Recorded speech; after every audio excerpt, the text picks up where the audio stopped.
Di episode kemarin kita sudah tahu kalau Ray sudah sampai di sektor 49. Kalian penasaran dengan kelanjutan ceritanya? Jadi, tanpa berlama-lama, kita langsung saja ke ceritanya.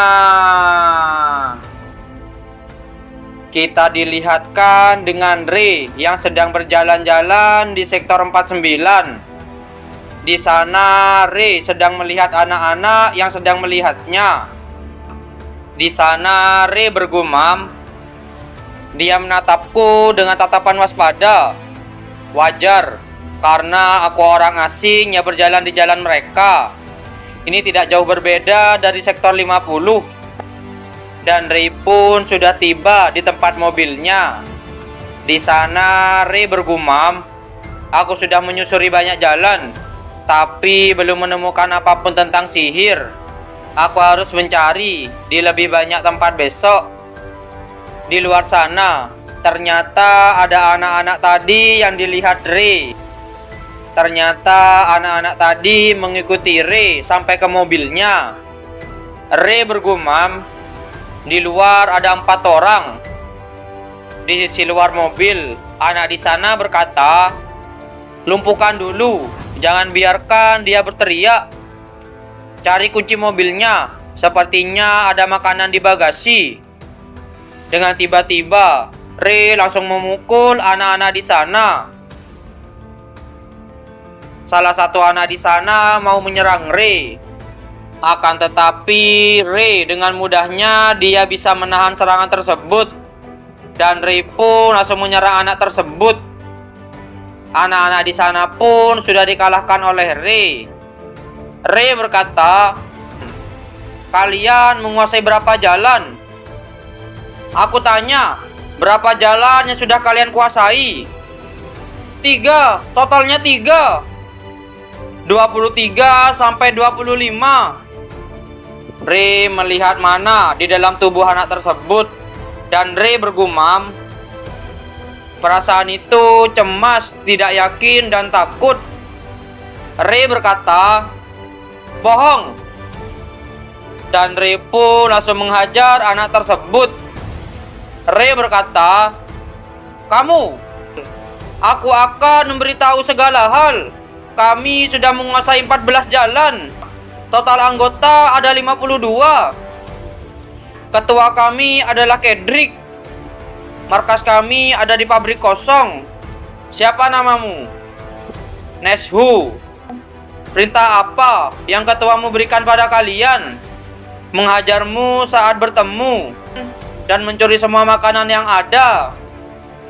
Salah satu anak di sana menyelinap di belakang Ray dan bersiap mau menyerang Ray. Dan anak itu pun langsung menyerang Ray. Dengan tiba-tiba Ray mengeluarkan mananya sampai membuat anak yang mau menyerang Ray terpukul mundur oleh hembusan mana milik Ray. Setelah itu, Ray pun langsung menyerang anak tersebut. Ray berkata, "Beritahu dia, bukan cuma dia saja yang melihat semuanya." Kita beralih di keesokan harinya. Di sana Ray bergumam, "Sama seperti sektor 50, sektor 49 tidak tahu soal sihir. Aku dengar buku adalah kumpulan kertas yang dikumpulkan dan punya informasi yang tertulis. Jika ada banyak tipe buku, setidaknya pasti ada satu buku soal sihir." Dengan tiba-tiba ada seorang anak yang berkata pada Ray, "Kamu di sana, mau ikut kami?" "Tenanglah, kami tidak mau berkelahi." "Apa kalian bocah yang mencariku kemarin?" "Itu benar. Kamu buat Anthony dan Melber sampai bonyok. Itulah yang bos suka darimu. Kamu sangat jago berkelahi." Dengan tiba-tiba Ray mengambil kertas itu. Anak itu berkata, "Kamu tahu cara membaca?" "Sedikit." "Dia bukan dari sini. Kenapa dia tahu cara membaca?" "Cuma bos dan wafer yang bisa membaca." "Apa yang tertulis di kertas?" Dan Ray pun membaca surat tersebut. Ray berkata, "Bagaimana kalian memilih ketua?" Aku bilang, "Bagaimana kalian bisa memilih ketua dari yang lainnya? Berkelahi. Yang paling kuat jadi bos. Baik, ayo pergi." "Kemana?" "Bertemu dengan ketua kalian." Dan kita pun sudah sampai di pabrik terbengkalai, markas grup Kedrick. Anak di sana pun membuka pintu tersebut. Ray dan anak-anak pun memasuki tempat tersebut. Ternyata di sana banyak anak-anak yang lain di dalam pabrik kosong. Di sana Kedrick berkata, "Jadi itu kamu?" "Aku Kedrick." "Aku Ray." Ray terkejut setelah melihat cincin Kedrick. Ray bergumam, "Ada kalanya mana akan keluar dari satu benda, tapi aku tidak pernah melihat mana sebanyak ini." Kedrick berkata, "Silakan duduk. Aku menunggumu sebagai tamu, bukan lawan." Ray bergumam, "Dia pasti mau merasa hebat. Dia seumuran denganku, tapi dia bisa memimpin sebanyak ini." Kedrick berkata, "Aku senang kita bertatapan langsung. Kamu punya mental baja. Kamu dari mana?" "Aku dengar kamu naik mobil. Sektor 50. "Aku belum pernah dengar orang dari sektor 50. "Aku pernah dengar bakal ada orang yang turun dari atas." "Cukup. Kamu lebih berkualifikasi untuk masuk ke dalam organisasi kami." "Organisasi?"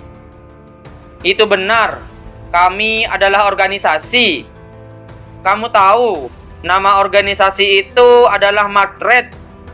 Organisasi itu sangat terkenal di sektor 45. Kami punya perjanjian untuk mengikuti mereka setelah kami punya 66 anggota. Bagaimana? Apa itu cukup untukmu masuk ke dalam organisasiku? Ini adalah kesempatan bagus untuk menaikkan statusmu. Ceritamu itu menarik. Masuk ke dalam organisasi itu susah, iya kan? Setelah kamu masuk ke dalam organisasi kami. Tetapi aku tidak mau bekerja untuk seseorang yang lebih lemah dariku. Kamu baru saja bilang aku lebih lemah daripada kamu." "Saat di sektor 50, kami menentukan ketua dengan kekuatan, bukan seberapa berisiknya mereka." "Beraninya!" Dengan tiba-tiba Kedrick mencekik anak yang berkata tadi. Kedrick berkata, "Siapa yang bilang boleh bicara? Kamu tahu, aku tidak suka diganggu." Ray bergumam, "Sihir penguat. Tapi sepertinya bukan dia yang memakai sihir. Cincin itu mengeluarkan mana." Ray berkata, "Ini kapan selesainya? Gak bakal selesai kalau gak ada yang lerai." Ray bergumam, "Kayaknya aku bisa menghancurkan cincin itu." Setelah itu Kedrick pun melepaskan anak tersebut. Kedrick berkata, "Maaf, aku tadi kelepasan. Kamu bilang aku lebih lemah daripada kamu kan? Ayo kita coba." "Baik." Dengan tiba-tiba Kedrick mengeluarkan aura merah di sekitar tubuhnya. Ray bergumam, "Cincin itu bereaksi dengan emosi Kedrick. Melihat dia tidak bereaksi saat mananya terputus membuatku yakin kalau dia tidak tahu apa yang cincin itu lakukan padanya." Kedrick berkata, "Ray, kamu mau melihat kekuatanku kan? Kalau begitu, taruhannya adalah posisi ketua. Kalau aku kalah, aku akan bekerja padamu. Oke, kita laksanakan minggu depan. Kita akan bertarung saat semua orang melihat. Itu termasuk anggotaku dan organisasi lainnya. Dengan begitu, hasilnya akan terlihat sangat jelas.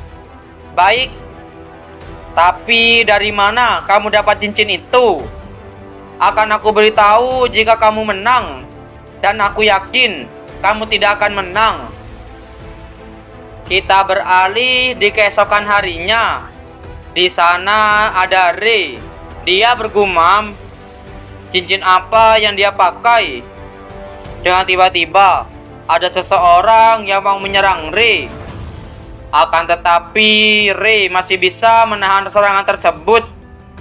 Anak di sana berkata, "Siapa yang memberimu izin untuk jalan di sini? Jangan coba kabur, karena kami yang punya jalan ini. Diam dan lawan aku." Dan Ray pun langsung mengalahkan anak-anak di sana. Ray bergumam, "Tidak peduli aku ada di mana, pasti ada orang yang mau berkelahi denganku. Ini pasti karena pembicaraan pertarunganku dengan Cedric sudah tersebar. Walaupun organisasi Cedric tidak melawanku secara langsung, bukan berarti organisasi lain sama saja. Bahkan organisasi lain membentuk aliansi untuk mengawasiku. Ini semua sesuai rencana. Semakin banyak sihir yang aku keluarkan, semakin kuat juga diriku. Semakin banyak pengalaman, aku bisa mengeluarkan sihir lebih cepat dan butuh sedikit kekuatan mental. Provokasi adalah pilihan yang bagus." Ray berkata, "Mau sampai kapan kamu bersembunyi?" Ternyata di sana ada seseorang yang sedang bersembunyi. Apakah anak tersebut adalah kawan atau lawan? Kalian penasaran? Jadi, jangan lewatkan di episode yang selanjutnya. Terima kasih sudah menonton video kami sampai selesai. Jangan lupa subscribe, like, dan komen, dan share video kami ke teman-teman Anda. Dan dadah!